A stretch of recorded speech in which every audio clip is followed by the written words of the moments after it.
pack for making face masks, you'll find enclosed 6 pieces of fabric, 2 bundles. These are your ties for the sides of them. You've got 6 paper clips, 1 safety pin, and a letter with your instructions.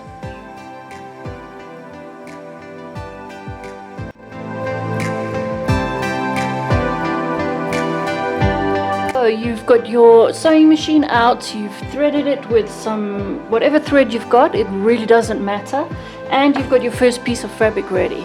So now we can start to make the masks. They really are so easy. You really don't have to have a whole lot of skill or sewing experience to be able to do them. The first thing that you're going to do is to fold your fabric right sides together. So the pretty side of the fabric is going to be inside, and I fold along the length of my fabric like that. And this edge now, with the 2 edges, not the fold, I'm going to sew a seam that is 15 millimeters or about 5/8 of an inch, depending on what kind of measurement you prefer to work in. We're just going to sew that.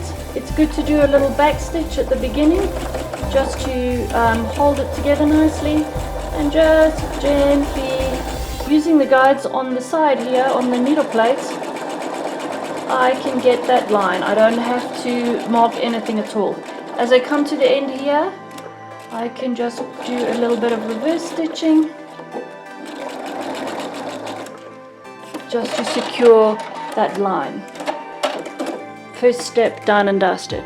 Next thing you're going to do, you're going to open up your tube now that you've made, and this seam you're going to position it into the center here, and you're going to take it to the ironing board and just press that seam open. So what you're going to end up with is something that looks like this one. Okay, so I've ironed it. I've ironed the folds on the side, and I've opened this seam here. That just reduces the bulk a little bit so that it doesn't get too fat and too uncomfortable. Okay, next thing, on one of these edges, you're going to start sewing about 15 millimeters, not centimeters, millimeters, in from that fold and in from the side here. So again, we're going to do this by eye. It's not necessarily necessary to mark it, but if you want to, then you can also do that. I'm going to use the lines on the machine here, and I'm just going to start stitching here. I'm going to go forward a tiny bit, do a couple of back stitches just to secure it, and I'm going to sew that entire length up to 15 millimeters from the other end, from the fold on the other end. Off we go, just feeding it through. As I come closer, I'm just going to slow down a bit.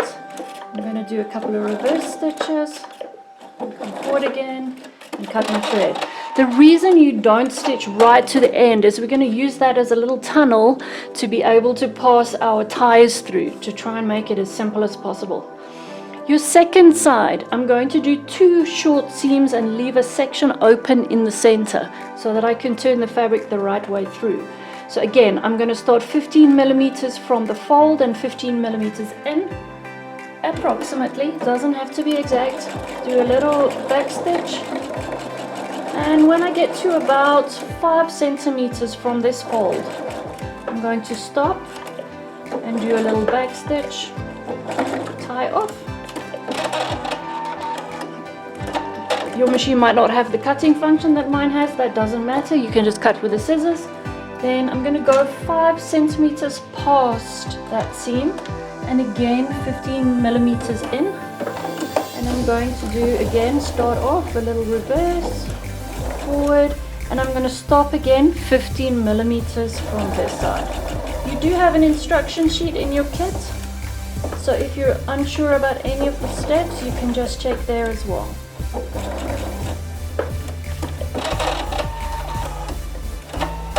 Okay, so our sewing is done for now, and I've got a little opening here. So I didn't sew that entire front seam. I've got a nice little opening. I can put my hands through and use that hole to turn the mask the correct side in, because you don't want to wear a mask that's back to front. You want the pretty fabric on the outside.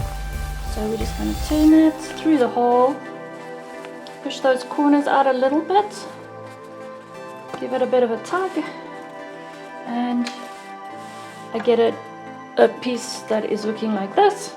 I've got the opening at the bottom here.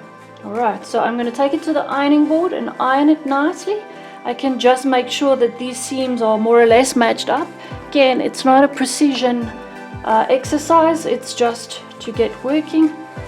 So it doesn't have to be 100% correct. It doesn't have to be exact. Okay, so here's one that I have ironed. You can see my opening is at the bottom here, and I've got the seam running on this side. The next step is to put the ties through.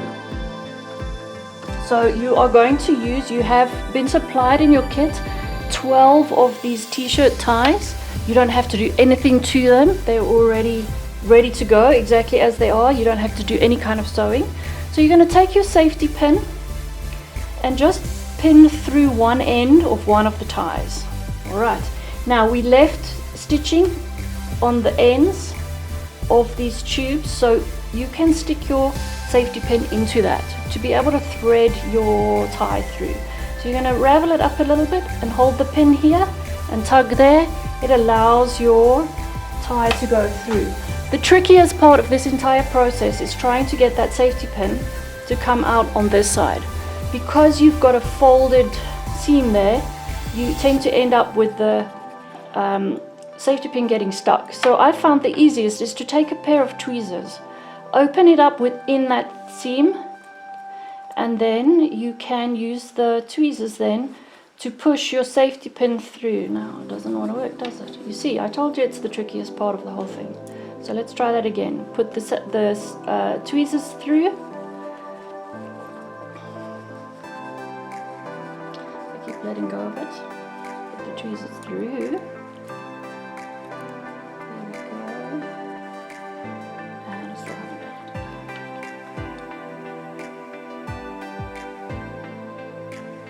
There you go. Finally. So there's one. Let's try the other one. You're going to undo the safety pin here, put it onto your other one. So I'm going to put the safety pin through the tie and thread that through the hole on this end. Hold onto the pin within the tunnel and just tug so that it comes through. And then as I get closer to the other end, use a tweezer or something just to open that seam. And you can then push the pin straight through. If you don't have a tweezer, you might find you struggle for a few minutes just to get the right position to push your safety pin through, but it's not too difficult. Then you can just even up your ties that you've got about the same amount on either side. Okay, your next step is going to be to put pleats into this so that it gives you more shape to go around your face. So look for the seam and put that down on your surface, and then you're going to use your fingers here on the top just to make a little fold that's about 1 centimeter deep. If you look here, it's about 1 centimeter. So I folded it and I'm going to pin on this side, and I'm trying to get it to match as much as I can on the other side as well. Pin that one too.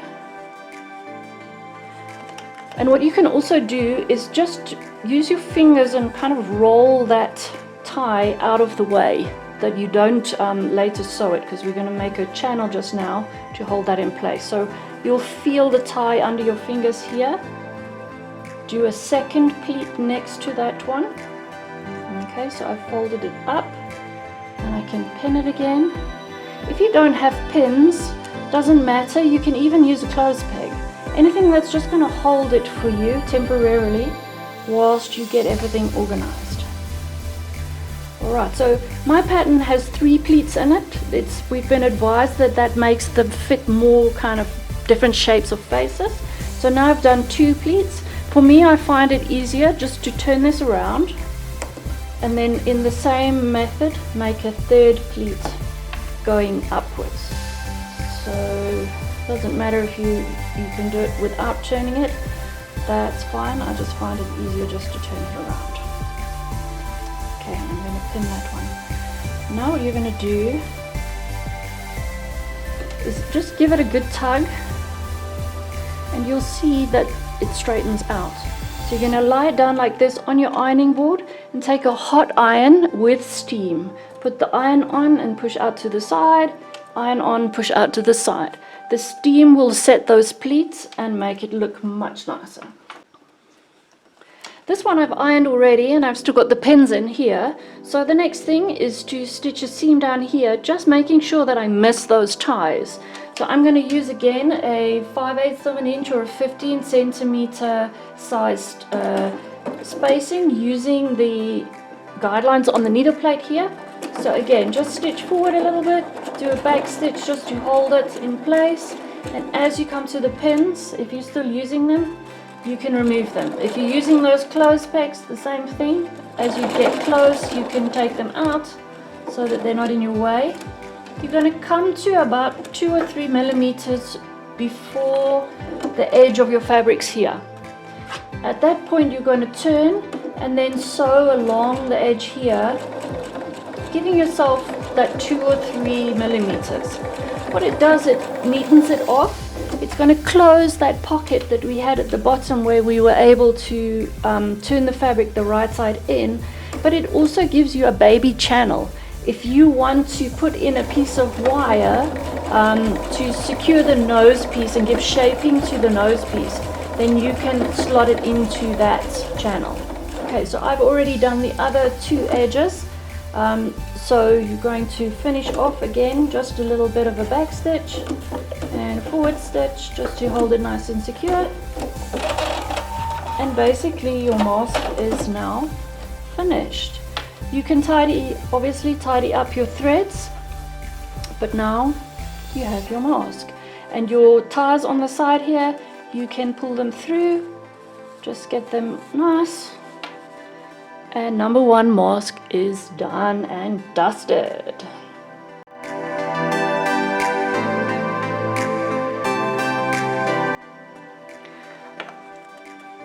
So I said to you, if you wanted, you can uncoil the paper clips that you've been given in your kit. Here's one here. I've just straightened it out the best that I can.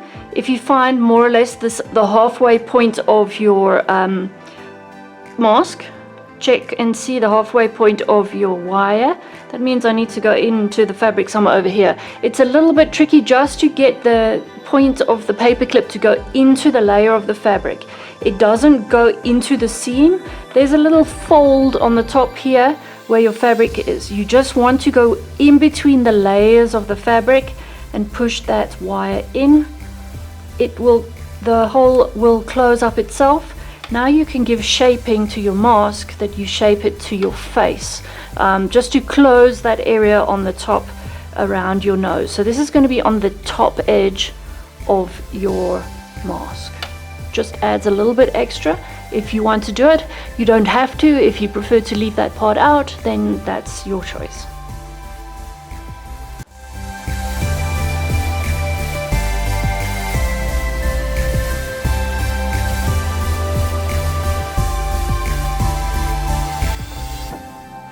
Another option that I just like to show you, if you wish to put some kind of an additional layer of filter into your mask that can be removed and then replaced, you need to leave that pocket at the bottom of the mask open. What I would suggest is that you just fold over your 15mm seam, press it to start with before you continue with the normal steps of making the mask. Press this and just stitch that down. It's going to make it longer lasting when you then come to have your completed mask and you want to put other parts inside. I'll show you a completed one just now so you can see exactly what I mean. If you're making the mask that you can put an additional layer into, you come to exactly the same point here. You just have made your little seam on the bottom of your very first line of fabric before you start to fold in half and do any of the other things. Your mask looks exactly the same at this point, and instead of stitching all 4 sides, you just need to leave this little pocket that you've made at the bottom open, that you can insert a filter into there. So I'm going to again stitch about 2 or 3 millimeters from the edge. That's just the edge of my pocket. So I'll do a little forwards and back, coming up to here, and I'm going to then stitch that side pocket, which gives the tunnel for the ties, at about 15 millimeters. Again, nothing is really exact, just making it easy for you. Turn again. This is going to be the top end, so if I want to put the wire into it, it's going to be in between one of the layers of fabric up here. Stitch this one.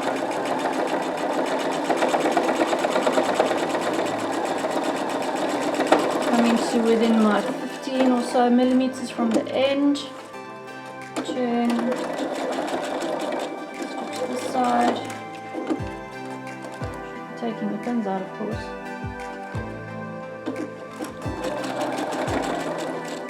Okay, and this is now the bottom edge again. So I need to remember that I've got my pocket. I only want to sew up to about where my finger is, just short of my finger. So down we come, get to there, and I can end off.